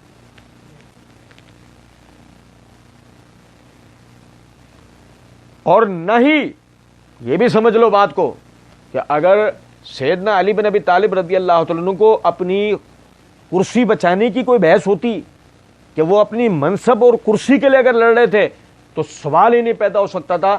سیدنا علی رضی اللہ تعالیٰ عنہ سیدنا معاویہ رضی اللہ عنہ سے اس بات پر صلح کر لیتے کہ شام کی عملداری آپ دیکھیں اور یعنی کہ عراق کی عملداری وہ میں دیکھوں. سوال ہی نہیں پیدا ہو سکتا تھا کہ آپ ان سے اس طرح کی کوئی صلح کرتے. اور اسی سے تیسرا نقطہ اور بھی سمجھیں کہ اگر سیدنا علی بن ابی طالب رضی اللہ تعالیٰ عنہ کی خلافت شورا میں منعقد ہوتی اس طرح کہ جس طرح منعقد ہونی چاہیے، معاویہ رضی اللہ تعالیٰ عنہ جب یہ مطالبہ خدا نہ خواستہ کر بھی دیتے، یہ بات کہہ بھی دیتے، ساری کی ساری شورا ان کے خلاف اٹھ کے کھڑی ہو جاتی ہے. نہیں میاں تم ہوتے کون ہو؟ کس حیثیت سے تم الگ سے جو ہے وہ یعنی امیر بن کر بیٹھو گے؟ کیونکہ صحیح مسلم کتاب الامارت کے حدیث کیا ہم بار بار پڑھ چکے ہیں، جب تمہارے درمیان ایک خلیفہ کی بیعت ہو جائے اور کوئی اس کے خلاف کھڑا اسے قتل کر دو، وہ مسلمانوں کے اتفاق میں انتشار پیدا کرنا چاہتا ہے. تو بنیادی بات سمجھنے کی ہے کہ سیدنا علی بن ابی طالب رضی اللہ تعالیٰ عنہ نے ان لوگوں کو اپنا مومن بھائی سمجھا. تعبیر کا اختلاف جو ان کے درمیان میں ہوا کہ سیدنا علی کا موقف، سیدنا معاویہ کا موقف، دونوں ایک دوسرے کا موقف جو نہیں سمجھ پا رہے تھے، تعبیر کا جو اختلاف ان کے درمیان ہوا وہی صلح کے بعد اٹھ گیا، وہی صلح کے بعد اٹھ گیا. اور آپ سمجھیں ذرا اس بات کو کہ دیکھیں غور طلب نقطہ ہے، ہم بار بار اس بات کو ہم نے پڑھا کہ سیدنا علی بن ابی طالب رضی اللہ تعالیٰ عنہ وہ تو ان کا تو معاملہ یہ تھا کہ وہ اس سے بالکل بھی کسی بھی طرح خوش نہیں تھے. کیا خارجیوں کو قتل کرنے کے بعد ایک لمحے کے لیے بھی سیدنا علی بن ابی طالب رضی اللہ عنہ کے چہرے پر پشیمانی آئی، افسوس ہوا؟ آپ تاریخ میں کوئی جھوٹی روایت میں نکال کر نہیں دکھا سکتے کہ جس میں یہ بات ہو کہ خارجیوں کو قتل کرنے کے بعد سیدنا علی بن ابی طالب رضی اللہ عنہ کو کسی قسم کا کوئی افسوس ہوا. لیکن جب جمل اور صفین کے واقعے میں مسلمان آپس میں لڑے، ان مفسدین کو اپنی فتنہ پردازیوں کا موقع مل گیا، سیدنا علی رضی اللہ عنہ پشیمان رہتے تھے. صفین کے معاملے میں بھی دیکھ لیں، یہ میرے ہاتھ میں مصنف ابن ابی شیبہ ہے، مصنف ابن ابی شیبہ کی یہ جلد نمبر 14 ہے، جلد نمبر 14 کا صفحہ نمبر ہے 272 273. سلیمان بن مہران کہتے ہیں کہ علی بن ابی طالب رضی اللہ تعالیٰ عنہ یہ صفین کے دن آپ یعنی پشیمان تھے اور فرمایا لو علمت ان الامر یکون ہاکذا ما خرجت، مجھے پتا ہوتا کہ معاملہ یہاں تک پہنچ جائے گا میں کبھی نکل کر نہیں آتا. اذهب یا ابا موسیٰ فحکم ولو بحزی انکی. سنو یار بڑی غور طلب بات ہے. ابو موسیٰ اشعری رضی اللہ عنہ ان کی طرف سے حکم تھے نا, تو سیدنا علی رضی اللہ عنہ ابو موسیٰ اشعری رضی اللہ عنہ کہتے ہیں ابو موسیٰ جا اور فیصلہ کر, بھلے فیصلہ میری گردن پر ہو, بھلے فیصلہ. آپ دیکھو یہ کتنی بڑی بات, ایسا ممکن ہے اگر وہ باغی ہے, وہ باغی جماعت ہے. سنو ذرا بات کو, سیدنا علی رضی اللہ عنہ پر ان کو قتل کرنا فرض ہے, جیسے کہ خارجیوں کو فرض تھا. خارجیوں کو آپ نے قتل کیا, امت میں ایک آدمی بھی نہیں کہتا کہ سیدنا علی رضی اللہ عنہ نے خارجیوں کو سے لڑ کے کسی قسم کی غلطی کی, بلکہ سب کہتے ہیں کہ سیدنا علی رضی اللہ عنہ نے خارجیوں کو مار کے بالکل صحیح کیا جو ایک خلیفہ کو کرنا چاہیے. لیکن معاویہ رضی اللہ عنہ کے خلاف آپ اندازہ کریں کہ صفین میں جو معاملات ہوئے اس کو دیکھ کر آپ نے یہ بات کی کہ اگر مجھے پتا ہوتا معاملہ یہاں تک پہنچ جائے گا میں کبھی نکل کر نہیں آتا. اور ابو موسیٰ اشعری رضی اللہ عنہ کو فحکم ولو بحزی انکی, تو فیصلہ کر, بھلے سے فیصلہ میری گردن کے اوپر ہوتا ہے. اور سنیں ذرا بات کو, آپ صفین میں کیا دیکھ چکے تھے, صفین سے پہلے بھی صفین کے بعد بھی جس چیز کا آپ کو ادراک ہو چکا تھا نا, وہ میں آپ کو ذرا بتاتا ہوں, سمجھے ذرا بات کو. یہ میرے ہاتھ میں تاریخ ابن کثیر ہے, اس کی یہ جلد نمبر 7 ہے, صفحہ نمبر 638 ہے. سیدنا علی بن ابی طالب رضی اللہ تعالیٰ عنہ, انہوں نے صفین میں جو لوگ ہیں ساتھ, ان کو آپ نے مخاطب کر کے فرمایا بخدا میرا خیال ہے کہ یہ لوگ تم پر غالب آ جائیں گے, میرا خیال ہے یہ لوگ تم پر غالب آ جائیں گے, اور وہ تم پر تمہارے امام کی نافرمانی کرنے اور اپنے امام کی اطاعت کرنے اور تمہاری خیانت اور اپنی امانت اور تمہارے زمین میں خرابی کرنے اور اپنے اصلاح کرنے کی وجہ سے غالب آئیں گے. اور میں نے فلاں شخص کو بھیجا تو اس نے خیانت اور بدعہدی کی, اور میں نے فلاں کو بھیجا تو اس نے خیانت اور بدعہدی کی. اور میں معاویہ کی طرف مال بھیجتا, اگر میں تم میں سے کسی کو ایک پیالے پر امین بنا کر بھیجتا تو وہ اس کے لٹکانے کی چیز کو لے جاتا, پکڑنے کی چیز کو اپنے ساتھ لے آتا. اے اللہ میں ان سے اکتا گیا ہوں, یہ مجھ سے اکتا گئے, میں انہیں ناپسند کرتا ہوں, یہ مجھے ناپسند کرتے ہیں. اللہ تو مجھے ان سے راحت دیتے, انہیں مجھ سے راحت دیتے. ایک ایک جملہ غور طلب ہے. سنو, وہ کہہ رہے ہیں کہ سیدنا علی کہتے ہیں یہ تم پر غالب آئیں گے, یہ تم پر غالب اس لیے آئیں گے تم پر تمہارے امام کی نافرمانی کرنا, تم اپنے امام کے نافرمان, تم اپنے خلیفہ کے نافرمان, وہ اپنے امام کی اطاعت کرنا ہے, وہ معاویہ کی فرمانبرداری کرنا ہے. تمہاری خیانت تمہیں لے ڈوبے گی, ان کی امانت داری ان کو کامیاب کروائے گی. تم زمین میں خرابیاں کرتے ہو, وہ اصلاح کرتے ہیں. او بھائی میرے, اور باغی اصلاح کریں گے کیا؟ سیدنا علی رضی اللہ عنہ دیکھو کیا کہہ رہے ہیں. اب میں نے فلاں شخص کو بھیجا, اس نے خیانت اور بدعہدی کی, میں نے فلاں شخص کو بھیجا, اس نے فلاں شخص کو بھیجا, اس نے خیانت کی, فلاں شخص کو بھیجا, خیانت کی. کون ہے یہ لوگ؟ مالک بن اشتر جیسے, یہ مالک بن اشتر جیسے لوگ ہیں. اور کتنی بڑی بات سیدنا علی رضی اللہ عنہ نے کہا کہ میں ان کو یعنی کہ معاویہ رضی اللہ عنہ کی طرف کوئی مال دے کر بھیجوں نا, مثال کے طور پہ کوئی چیز مال کے حصے سے لے کے بھیجوں, یہ رستے میں سے پیالہ, فرض کرے پیالہ بھیجا, پیالے کا کنڈا رستے میں سے غائب ہو چکا ہو, رستے میں سے پیالے کا کنڈا غائب ہو چکا ہے, یہ لے جائیں گے. اور فرمایا کہ اے اللہ میں ان سے اکتا گیا ہوں, یہ مجھ سے اکتا گئے, میں انہیں ناپسند کرتا ہوں, یہ مجھے ناپسند کرتے ہیں. میں ان سے اکتا گیا ہوں, یہ مجھ سے.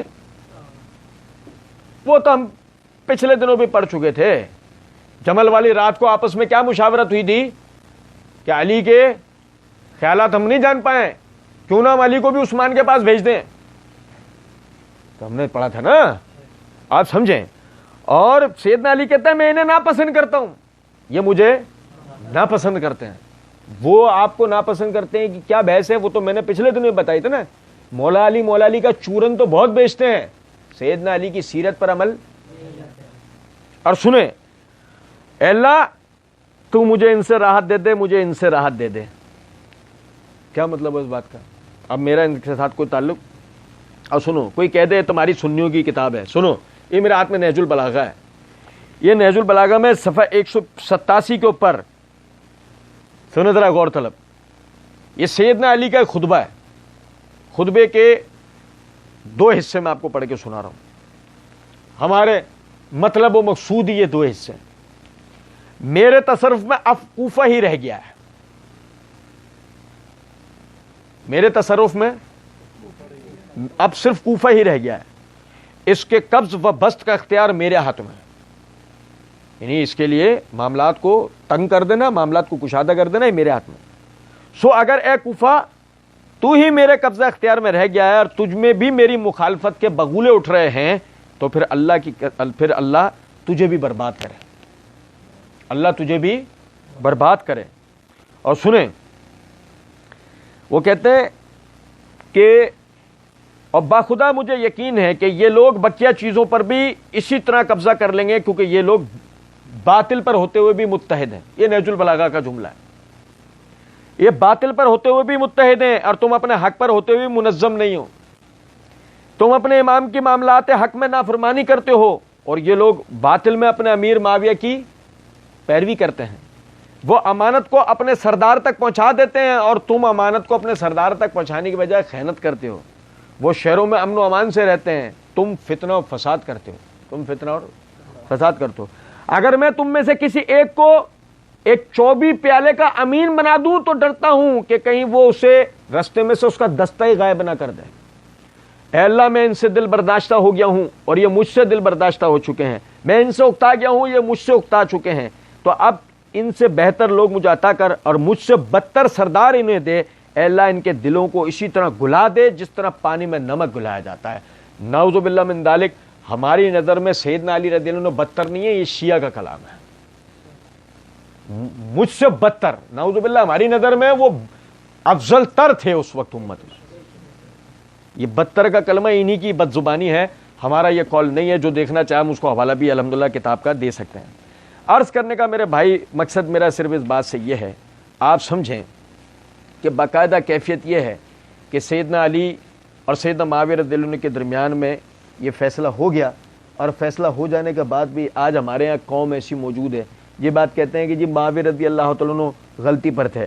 اور میرے بھائی معاویہ رضی اللہ عنہ غلطی پر ہوتے، آپ مجھے ایک بات بتائیں، سیدنا علی ان سے صلح کرتے؟ سوال ہی نہیں پیدا ہو سکتا نا. ان سے صلح نہیں کرتے. ان سے صلح کرنے کا مطلب بالکل واضح ہے کہ سیدنا علی اس بات کو سمجھ گئے تھے کہ جس طرح تعبیر کی معاملہ میرے ساتھ ہے اسی طرح تعبیر کا معاملہ ان کے ساتھ ہے. وہ نہیں سمجھ پا رہے کہ میرا ماننا کیا ہے، میں اصل میں کیا چاہتا ہوں. اور آپ دیکھیں، ایک وسوسہ ہے، اس وسوسے پر مرزا محمد علی کے ایک ویڈیو کے جواب میں انشاءاللہ ہم تفصیلاً پڑھیں گے. انشاءاللہ تفصیلاً اس کی وضاحت میں آپ بھائیوں کے سامنے رکھوں گا. صرف میں ایک تعارف آپ کو دے کر جا رہا ہوں کہ آپ دیکھیں، صحیح بخاری کے اندر حدیث ہے. ابو سعید خدری رضی اللہ تعالیٰ عنہ فرماتے ہیں کہ ابن عباس رضی اللہ عنہ فرماتے ہیں کہ تم یعنی اپنے بیٹے علی اور ابو سعید خدری دونوں کا کہ تم دونوں جاؤ، اور یعنی اپنے عبداللہ بن عباس نے عبداللہ اور بیٹے علی سے کہا، دو سے، کہ تم جاؤ سیدنا ابو سعید خدری رضی اللہ عنہ کے پاس اور ان سے حدیث کا علم پڑھو. ان سے حدیث کا علم پڑھو، ان کے حدیث سنو. ہم گئے تو وہ اپنے باغ کو درست کر رہے تھے، انہوں نے اپنی چادر لی اور ہمارے ساتھ بیٹھ گئے. پھر حدیثیں بیان کرنا شروع کر دی. پھر مسجد نبوی بنانے کا ذکر آیا تو کہنے لگے کہ ہم ایک ایک اینٹ اٹھا رہے تھے اور عمار دو دو اینٹ اٹھا رہے تھے. عمار سے مراد عمار بن یاسر. یہ میرے ہاتھ میں صحیح بخاری ہے. صحیح بخاری کتاب العلم ہے. صحیح بخاری کتاب الصلاۃ ہے. کتاب الصلاۃ میں مساجد بنانے کا جب بیان آتا ہے اس کے تحت امام بخاری نے باب قائم کیا، باب التعاون فی بناء المسجد، اور اس کے تحت حدیث نمبر ہے 432. ہمارے چوچو جتنے بھی ہیں، محمد علی مرزا اور اس کے قبیل کے لوگ، انہوں نے روایت کا اتنا جملہ سنانا ہوتا ہے، اے عمار تجھے باغی گروہ شہید کرے گا. سنو ذرا توجہ سے نا. اور کہتے ہیں کہ ایک ایک اینٹ اٹھا رہے تھے اور عمار دو دو اینٹ اٹھا رہے تھے. تو نبی صلی اللہ علیہ وسلم نے عمار کو دیکھا تو ان کے بدن سے مٹی جھاڑنے لگے اور فرمانے لگے، افسوس ہے اے عمار کہ تجھ کو باغی لوگ قتل کر دیں گے، تجھے باغی لوگ قتل کر دیں گے. تو ان کو جنت کی طرف بلائے گا اور وہ تمہیں جہنم کی طرف بلا رہے ہوں گے. بھائی میرے پیارے، تم انہیں جنت کی طرف بلا رہے ہوگے، وہ تمہیں جہنم کی طرف بلا رہے ہوں گے. یہ جملہ سنایا نہیں جاتا. ہمت کر کے کوئی سنا دیتا ہے تو آگے اڑا دیتا ہے. ہمت کر کے کوئی سنا بھی دیتا ہے تو آگے اڑا دیتا ہے. نہیں، جملے کو سنایا نہیں جاتا. خیر، قطع نظر اس کے جو بھائی شروع سے درد سنتے باہر ہیں، اب وہ سارے نکات کو آپس میں جمع کر لیں. باغی گروہ کون تھا؟ وہ مفسدین جو سیدنا عثمان رضی اللہ عنہ کی شہادت کے وقت سے اہل اسلام کے پیچھے ہیں. بھائی میرے پیارے، نہ علی کی خلافت کے انعقاد کی کوئی بحثیں چل رہی ہیں اس وقت، نہ معاویہ وہاں سے بیٹھ کے کوئی قتل عثمان کا مطالبہ کر رہے ہیں، نہ کوئی جمل، نہ کوئی صفین، نہ کوئی اور دوسری چیزیں. اب میری بات سمجھیں، باغی گروہ کون تھا؟ ہم بار بار اس کو پڑھتے رہے، ہر دفعہ میں آپ بھائیوں کو توجہ دلاتا رہا. صحابہ کیا کہہ رہے ہیں، تابعین کیا کہہ رہے ہیں، مگر حرام کر لیا ہے ہم نے اپنے اوپر. سلف کی فہم کا نام لے کر جتنا ہم لوگوں کو چونا لگاتے ہیں نا، یقین کریں کوئی دوسرا چونا لگاتا نہیں. اور سنیں ذرا بات کو نا، میں یہاں ایک بات آگے لے آنے سے پہلے آپ کو ایک حوالہ دیتا ہوں. یہ حوالہ بیان کرنے کے بعد کیا ہوگا؟ یہ حوالہ بیان کرنے کے بعد یہ ہوگا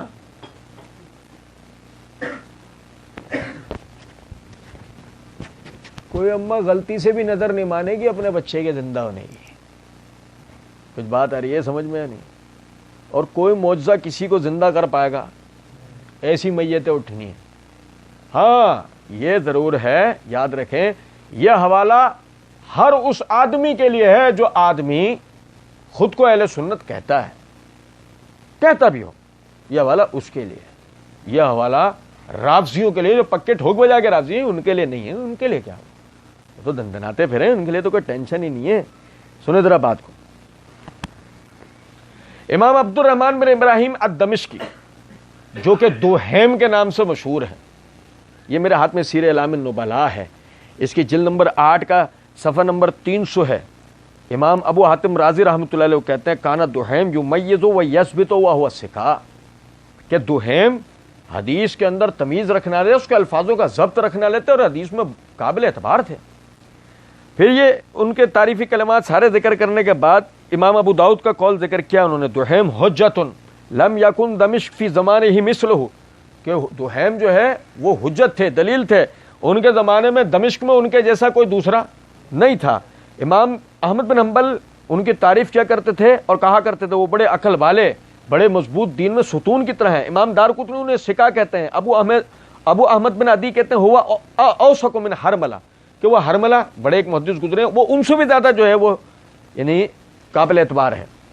یہ میرے ہاتھ میں تاریخ الثقات ہے امام اجلی رحمۃ اللہ علیہ کی. ان کا پورا نام ہے امام احمد بن عبداللہ بن صالح بن حسن الاجلی. اس کے صفحہ نمبر 287 کے اوپر یہ امام عبد الرحمن بن ابراہیم الدوہیم رحمۃ اللہ علیہ کے حالات بیان کرتے ہوئے کہتے ہیں کہ ان کے سامنے کہا گیا الفیۃ الباغیۃ ہم اہل الشام، باغی جماعت سے مراد اہل شام ہے. فقالا من قال ھذا فہو ابن فائلہ، جو یہ بات کہے وہ طوائف کی اولاد ہے. ہائے میرے لیے تو وارنٹ جاری ہو جائیں گے. آپ سمجھے ذرا اس بات. من قال ھذا فہو ابن فائلہ، جو یہ بات کہے وہ طوائف کی اولاد ہے. تو میں کہہ رہا ہوں نا رافضیوں کے لیے تو کوئی پریشانی، لیکن جو خود کو بھائی امام عبد الرحمن بن ابراہیم رحمۃ اللہ علیہ اہل سنت تو سارے ان کو تسلیم کرنے والے، تو جو چوچو اپنے اوپر اہل سنت کا لیبل لگاتا ہے وہ سمجھے کہ جب وہ کہے گا کہ فیۃ الباغیہ سے مراد کون ہے، اہل شام، وہ کہے گا تو کیا ہوگا، فہو ابن فائلہ. میں نہیں کہہ رہا، میں نے نہیں کہا بھائی، مجھے کوئی خدا نہ خواستہ کوئی بات نہ کہہ دے نا. ایک بات بتا رہا ہوں، تو یہ ایک مختصر سا میں نے آپ کے سامنے بات رکھی ہے. عمار رضی اللہ عنہ کو شہید کرنے والے وہ باغی جو سیدنا علی رضی اللہ عنہ کے لشکر میں ان کے ساتھ بصرہ بھی پہنچ گئے تھے اور صفین بھی پہنچ گئے تھے. ٹھیک ہے. اچھا پھر یہاں ایک اور نقطہ سمجھیں. عمار رضی اللہ عنہ کو باغی گروہ شہید کرے گا، یہ حدیث تمام اہل اسلام کو اسی وقت فوراً کے فوراً سیدنا علی بن ابی طالب رضی اللہ عنہ کے قریب لانے کے لیے معاون و مددگار ثابت نہیں ہوتی. بھائی میرے پیارے، یہ سیدنا معاویہ کو چھوڑ کے سب لوگ، سیدنا عائشہ کو چھوڑ کے سب لوگ سیدنا علی کی طرف آ جاتے. بلکہ سنو نا، یہ زبیر بن عوام وغیرہ یہ جتنے صحابہ ہیں یہ بھی سب آتے ہیں نا سیدنا علی کی طرف. بھائی اگر مثال کے طور پہ سیدنا علی رضی اللہ تعالیٰ عنہ کہ یہ باغی تھے اور عمار سیدنا علی کے ساتھ تھے اور عمار بھی نے باغی جانتے تھے، تو نہ عمار کبھی ان کو یہ حدیثیں سناتے ہیں نہ علی سناتے ہیں. کوئی بھی انہیں یاد نہیں دلاتا کہ بھائی عمار کے خلاف کھڑا ہونے والا، یعنی کہ جو سیدنا باغی گروہ باغی قتل کریں گے، تو اگر عمار سے لڑے تم باغی ہو گئے، تم عمار، بات آ رہی ہے سمجھ میں؟ اور مرزا جی نے پچھلے دنوں ایک ویڈیو میں کہہ دیا تھا مالک بن اشتر کے دفاع میں، وہ تو انشاءاللہ اس ویڈیو کو پورا جواب انشاءاللہ اللہ کی توفیق سے دیں گے. مرزا جی نے اس میں کہہ دیا تھا، اور یہ جو لوگ کہہ دیتے ہیں کہ وہ قتل عثمان میں شریک تھا، بھائی ہمیں کوئی سی سی ٹی وی فوٹیج لا دیں. ہم بھی یہ بات کہتے ہیں کہ معاویہ رضی اللہ تعالیٰ عنہ کے لشکریوں میں سے کسی نے عمار بن یاسر کو شہید کیا، مرزا جی ہمیں اس کا سی سی ٹی وی فوٹیج لا دیں اور ہم سے 1 روپیہ انعام لے لیں. بھائی ہماری یہی استطاعت ہے، ہم سے 1 روپیہ انعام لے لیں، اور کیا کر سکتے. اور سنیں ذرا بات کو، یہ میرے ہاتھ میں صحیح بخاری ہے. صحیح بخاری کتاب استطابۃ المرتدین کے اندر امام بخاری رحمۃ اللہ علیہ نے باب قول نبی لن تقوم الساعۃ حتی تقتتل فئتان دعواہما واحدۃ، یہ باب قائم کیا ہے، اور باب کے تحت وہی حدیث لے کے آئے کہ ابو ہریرہ رضی اللہ عنہ فرماتے ہیں کہ نبی صلی اللہ علیہ وسلم نے فرمایا قیامت اس وقت تک قائم نہیں ہوگی جب تک 2 ایسے گروہ آپس میں نہ لڑ پڑیں جن کا دعویٰ ایک ہو، جن کا دعویٰ. بڑی غور طلب بات ہے کہ امام بخاری رحمۃ اللہ علیہ نے یہ توجہ دلائی ہے کہ مومنین کے 2 گروہ آپس میں لڑیں گے، دونوں کا دعویٰ، اور یہیں سے ہمارا دعویٰ اللہ کے فضل سے مکمل ہوتا ہے. علی اور معاویہ ایک پیج پر اور باغی ایک پیج پر تھے، کیونکہ اگر خود ہم بھائی پڑھ ہی رہے ہیں کہ نبی صلی اللہ علیہ، اللہ رب العزت نے قرآن پاک کے اندر فرمایا کہ مومنین کے 2 گروہ جب آپس میں لڑ پڑے تو ان کے درمیان صلح کراؤ، پھر اگر ان میں سے ایک اس صلح کی مخالفت کرے تب باغی گروہ کے خلاف لڑو. اللہ صلح کرنے کا نہیں کہہ رہا، کیا کہہ رہا ہے؟ لڑو. سیدنا علی معاویہ رضی اللہ عنہ کے خلاف نہیں لڑے، اس کا مطلب وہ انہیں باغی نہیں سمجھتے تھے. نبی صلی اللہ علیہ وسلم نے بھی یہ بات کہی. صحابہ کرام کا ایک جمع غفیر معاویہ رضی اللہ عنہ کے ساتھ تھا، جس کا مطلب کوئی بھی ان کو یعنی اس طریقے سے باغی گروہ نہیں سمجھتا تھا. اور پھر اگر مثالی طور پہ کوئی کہے نہیں یہ آپ اس میں حدیث میں تو یہ کہ 2 گروہ لڑیں گے، آپ اس میں یہ مراد کہاں سے نکال کے لائے؟ یہ میرے ہاتھ میں فتح الباری ہے. فتح الباری کے اندر جلد نمبر 13 کا صفحہ نمبر 269 ہے. حافظ ابن حجر رحمۃ اللہ علیہ کہتے ہیں والمراد بالفئتین جماعت علی و جماعت معاویہ، کہ یہاں 2 گروہوں سے مراد علی کا گروہ اور معاویہ کا گروہ ہے. والمراد بالدعوہ، اور وہ جو ایک دعوے کی بحث ہے، والمراد بالدعوۃ الاسلام علی الراجح، اور راجح قول یہ ہے کہ مراد دعوی اسلام ہے، کیونکہ وہ گروہ جب خلافت کے منعقد کی بات کرتا ہے تو وہ بھی اسلام کی بات کرتا ہے، اور یہ گروہ جب قصاص کے کھڑا کرنے کی بات کرتا ہے تو وہ بھی اسلام کی بات کرتا ہے. والقیلا المراد اعتقاد کل منہما انہ علی الحق، اور یہ بھی کہا گیا ہے کہ اس سے مراد یہ ہے کہ دونوں میں سے ہر کوئی یہ سمجھتا تھا کہ وہ حق پر ہے، دونوں میں سے ہر کوئی یہ سمجھتا تھا کہ وہ حق پر ہے. اور میرے بھائی سمجھے ذرا اس بات کو کہ ہم تو کہتے یہ بات ہے کہ الحمدللہ یہ دونوں حضرات، یہ سارے حضرات یہ حق پر تھے، یہ تو سارا جو ڈرامے بازی ہوئی ہے یہ تو بعد والوں نے کی نا. اور سمجھیں کہ مطلب یعنی کہ اگر جو میں بار بار ایک بات کہہ جاتا ہوں کہ سیدنا علی، یہ بھی ممکن ہے، میں نے پچھلے دنوں یہ حوالہ آپ بھائیوں کو دینا بھول گیا تھا، یہ بھی ممکن ہے کوئی کہہ دے کہ میاں یہ بات بھی آپ ہی کرتے ہو کہ جو نا علی اور معاویہ یعنی معاویہ سے غلطی نہیں ہوئی ہے، ورنہ یہ تو علماء کا کثیر سب کا بات کرتا ہے. یہ میرے ہاتھ میں مقدمہ ابن خلدون ہے. مقدمہ ابن خلدون کے صفحہ نمبر یعنی کہ جلد 2 کا صفحہ نمبر 31 کے اوپر امام ابن خلدون رحمۃ اللہ علیہ کہتے ہیں علی اور معاویہ کی لڑائی میں معاویہ کی طرف غلطی کو متعین کر دینا غلط ہے. علی اور معاویہ کی لڑائی میں معاویہ کی طرف غلطی کو متعین کر دینا غلط ہے، کیونکہ اجماع کا جو یہ فیصلہ ہے کہ اجتہاد میں صحیح اور غلط دونوں کا احتمال ہوتا ہے، غلطی کے تعین کی صورت میں وہ احتمال باقی ہی نہیں رہے گا. بھائی اگر آپ بالفرض یہ بات کہتے ہو کہ معاویہ رضی اللہ تعالیٰ مجتہد تھے، انہوں نے اجتہاد کیا، خطا کی، علی رضی اللہ تعالیٰ نے مجتہد تھے، اجتہاد کیا اور ثواب و حق بات کی، تو ان کو 2 اجر ملیں گے، معاویہ کو 1 اجر ملے گا. بات بالکل صحیح، ٹھیک ہے. لیکن سوال یہ پیدا ہوتا ہے کہ جب اجتہاد میں صحیح اور غلط دونوں کا احتمال ہے، وہ چاہے سیدنا علی کی طرف ہو، وہ چاہے سیدنا معاویہ کی طرف ہو، اس پر اجماع ہے، اس تعریف پر اجماع ہے، تو جب تعین یہی نہیں پورے طریقے سے ہو پائے گا کہ غلطی ادھر سے ہوئی ادھر سے، تو آپ نے ایک کی طرف منسوب کیسے کر دینی ہے جبکہ آپ دونوں کو مجتہد بھی مان رہے ہو؟ یہ کتنی زبردست بات ہے. اور ہم تو شروع دن سے اس بات کو پڑھ رہے ہیں، دونوں دلیل پر، دونوں اصلاح پر، دونوں ہی نہیں چاہتے کہ جنگ ہو، چاہتا کون ہے کہ لڑائی ہو؟ باغی گروہ. لڑائی تو باغی گروہ چاہتا ہے، اور جب باغی گروہ چاہتا ہے تو بات ہی ختم ہو گئی اس کے بعد. ٹھیک ہے. اور اس کے بعد میرے بھائی سمجھے ذرا، اور ایک آخری بات کی طرف ہم آتے ہیں. آپ سب چھوڑ کے صرف اسی ایک نقطے پہ توجہ کر لیں نا تو ساری بات ختم ہو جاتی ہے. میں کہتا ہوں معاویہ رضی اللہ تعالیٰ عنہ باغی گروہ تھے، اہل شام باغی گروہ تھے بالفرض. سیدنا علی مثال طور پہ حالات کے پیش نظر آپ ان سے بیعت، یعنی کہ آپ نے ان سے بیعت نہیں لی، وہ معاملہ چھوڑ دیا. دمشق کی عملداری ان کی طرف چلی گئی، عراق کی عملداری ان کی طرف آ گئی، سب باتیں اپنی جگہ ٹھیک ہے. پھر حالات ایسے ہوئے کہ سیدنا علی رضی اللہ عنہ شہید کر دیا گیا. ٹھیک ہے. یہ میرے ہاتھ میں تاریخ ابن کثیر ہے. تاریخ ابن کثیر کی جلد نمبر 8 کا صفحہ نمبر 744 ہے. امام ابن شہاب زہری رحمۃ اللہ علیہ فرماتے ہیں کہ جب اہل عراق نے سیدنا حسن بن علی رضی اللہ عنہ کی بیعت کی تو آپ ان پر شرط عائد کرنے لگے کہ جس سے میں صلح کروں گا وہ اس کی سنیں گے اور فرما برداری کریں گے، اس سے صلح کریں گے. بس اہل عراق اس سے شک میں پڑ گئے. بھائی توجہ سنو، اہل عراق اس سے شک میں پڑ گئے اور کہنے لگے یہ تمہارا امیر نہیں ہے، یہ تمہارا امیر نہیں ہے، اور جلدی انہوں نے آپ کو نیزہ مار کر زخمی کر دیا.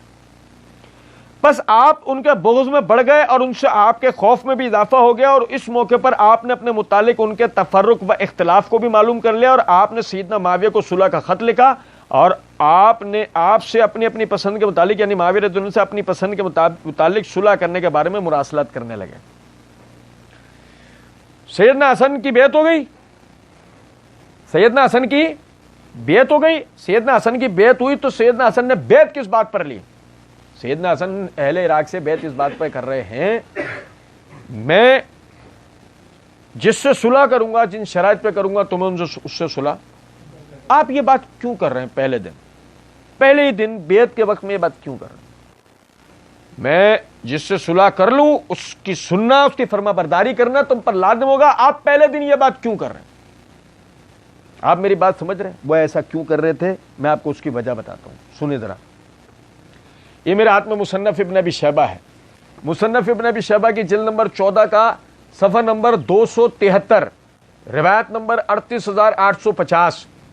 سیدنا علی بن ابی طالب رضی اللہ عنہ جب صفین سے لوٹے اور وہ یہ جان چکے تھے کہ بہت کچھ اب ان کے ہاتھوں سے باہر جا چکا ہے، جیسے کہ ابھی نہج البلاغہ کے حوالے سے بھی ہم نے پڑھا، تو آپ نے کچھ اشیاء کے بارے میں لوگوں سے بات چیت کی اور ان کو رسول اللہ صلی اللہ علیہ وسلم کی احادیث بیان کی.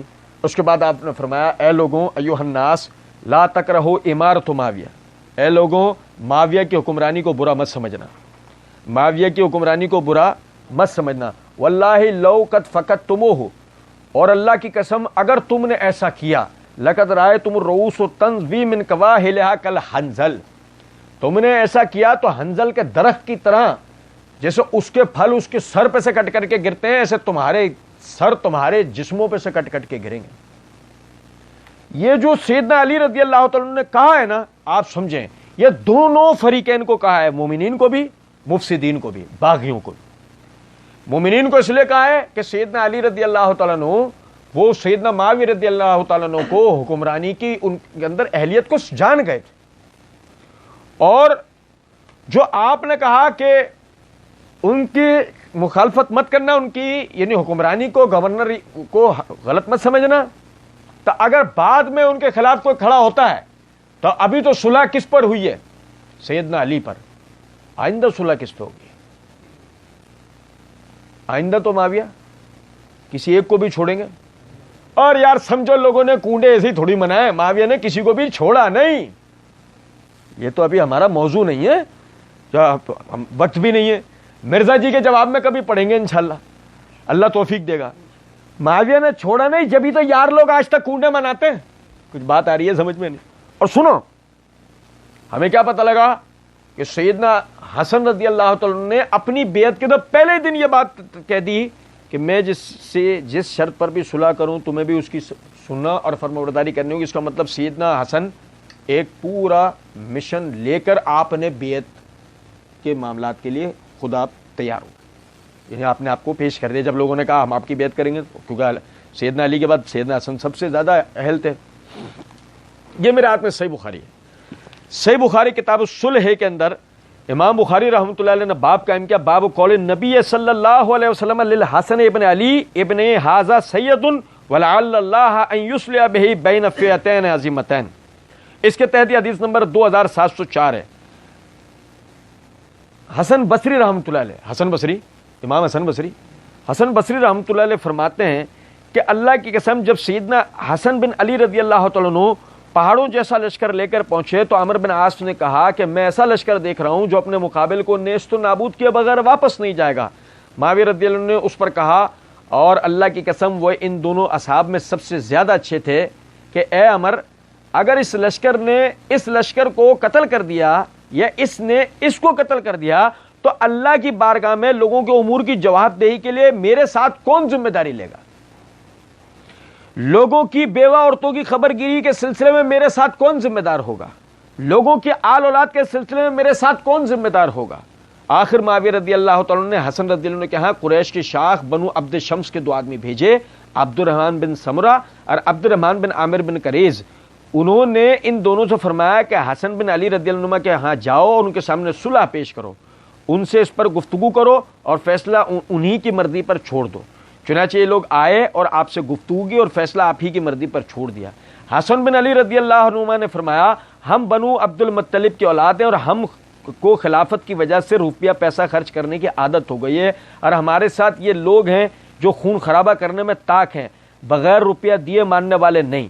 وہ کہنے لگے سیدنا امیر معاویہ رضی اللہ عنہ آپ کو اتنا روپیہ دینے پر راضی ہیں، آپ ان سے صلح چاہتے ہیں، فیصلہ آپ کی مرضی پر چھوڑا ہے، آپ سے پوچھا ہے. حسن رضی اللہ عنہ نے فرمایا کہ ان کی ذمہ داری کون لے گا؟ ان دونوں قاصدوں نے کہا ہم ان کی ذمہ داری لیتے ہیں. سیدنا حسن نے جس چیز کے متعلق بھی پوچھا انہوں نے یہی کہا ہم اس کے ذمہ دار ہیں. آخر آپ نے صلح کر لی. پھر فرمایا کہ میں نے سیدنا ابو بکر رضی اللہ تعالیٰ عنہ سے سنا تھا، وہ بیان کرتے تھے کہ میں نے نبی صلی اللہ علیہ وسلم کو منبر پر یہ فرماتے ہوئے سنا ہے کہ جس وقت میں سیدنا حسن آپ کے پہلو میں تھے آپ لوگوں کی طرف متوجہ اور کبھی حسن کی طرف دیکھتے اور فرماتے میرا یہ بیٹا سردار ہے اور اس کے ذریعے سے اللہ تعالیٰ مسلمانوں کے 2 عظیم گروہ میں صلح کرائے گا. اب دیکھیں یہاں غور طلب نکتہ ہے، معاویہ رضی اللہ تعالیٰ عنہ کا تقویٰ دیکھیں آپ کہ معاویہ رضی اللہ تعالیٰ عنہ کیا کہتے ہیں، اے عمر بن عاص رضی اللہ عنہ کی طرف دیکھیں، عمر اگر یہ دونوں لشکر آپس میں لڑتے ہیں، یہ خدا نہ خواستہ قتل و غارت کا ان کا معاملہ ہوتا ہے، بیوہ عورتوں کی یتیموں مسکینوں کی خبر گیری پہ ذمہ داری کون لے گا؟ ان کے ایک دوسرے کے ہاتھوں قتل و نہانے کے نتیجے میں اللہ کیا میرے ساتھ کون جواب دے کھڑا ہوگا؟ ایسا آدمی جس کو اپنے منصب کا لالچ ہو، کرسی کی فکر ہو، جو اپنی حکمرانی کے لیے لڑ رہا ہو، اس کو کیا ایک نہیں مرے؟ اس کو کیا کہ بیواؤں کا کیا ہوتا ہے، یتیموں مسکینوں کا کیا ہوتا ہے، اس کو پرواہ ہے؟ ہمارے سامنے موجودہ زمانے کی دنیا بھر کی لیڈرشپیں گواہ ہیں، مرنے والے مر جاتے ہیں، ان کے منصبوں کرسیوں پر وہ آچ آنے دیتے ہیں؟ یہ معاویہ رضی اللہ عنہ کا مقام و مرتبہ ہے، آپ کا تقویٰ ہے کہ آپ نے یہ بات کہی کہ میں نہیں چاہتا کہ اس طرح کا کوئی معاملہ ہو. آپ نے صلح کا معاملہ کر لیا اور حسن رضی اللہ تعالیٰ عنہ کی طرف صلح کے لیے 2 افراد بھیجے. حسن رضی اللہ تعالیٰ عنہ کے ساتھ جو افراد آئے ہیں، حسن رضی اللہ عنہ کی نمائندگی کتنے زبردست انداز میں کی ہے کہ ہم خلافت کی وجہ سے روپیہ پیسہ خرچ کرنے کے عادی ہو گئے ہیں، ہمارے ساتھ لوگ خون خرابے میں طاق ہیں، روپیہ پیسہ لیے بغیر نہیں مانیں گے.